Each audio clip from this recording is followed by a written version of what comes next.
আসসালামু আলাইকুম সবাইকে। ওয়েলকাম করছি আরও একটি ভিডিওতে। তো সবাই ভালো আছেন আশা করছি। তো যারা লিওনেল মেসির ফ্যান তারা অবশ্যই জানেন আজকে সকালে ইন্টার মায়ামি এবং সম্ভবত আমার ক্লাবটির নাম সঠিক মনে আসছে না, নিউ ইংল্যান্ডের খেলা হয়েছে সম্ভবত। সেখানে ইন্টার মায়ামি নির্ধারিত সময়ে 2-2 গোলে ড্র করেছে এবং সেখানে লিওনেল মেসি ম্যাচের 33 মিনিটে একটি গোল করেছে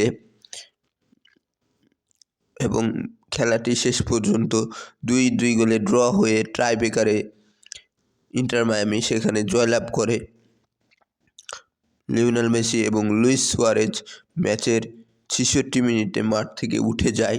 তো যারাই মেসি ফ্যান তাদের জন্য আজকের ম্যাচটা অনেক বেশি উচ্ছ্বাসের, আনন্দের ছিল।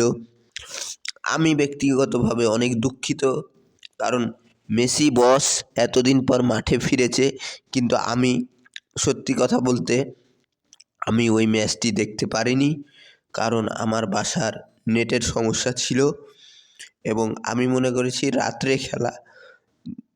তারপরে আমি সকালবেলা উঠে দেখি, ঘুম থেকে উঠতে দেরি হয়ে গেছিলো, সকালবেলা উঠে দেখি ম্যাচটা হয়ে গেছে। তারপর থেকে আমার মনটা খুবই খারাপ, এখনও মন খারাপ। তো কিছু করার নেই, আমি ইন্টার মায়ামির ম্যাচ বলেন বা আর্জেন্টিনার ম্যাচ বলেন আমি মিস দেই না, হয়ে গেছে এটা। তো মেসি আজকে মাঠে নেমেছিল 2 মাস 9 দিন পরে। এই 2 মাস 9 দিন পরে মাঠে নেমে বছরের প্রথম ম্যাচেই তিনি একটি গোল করেছেন হেডের মাধ্যমে লুইস সুয়ারেজের অ্যাসিস্টে। তো গোলটি করার পরে নতুন একটি সেলিব্রেশনও করেছে। এই সেলিব্রেশনটি অনেক বেশি ভাইরাল হয়েছে, আপনারা জানেন। তো মেসি মাঠে নামা মানেই মেসি ফ্যানদের জন্য শান্তির, আনন্দের। আমরা চাই যে মেসি 2026 কেন আরও 10 বছর খেলুক, কিন্তু এটা তো আমাদের আবেগ, এটা তো বাস্তবতা না।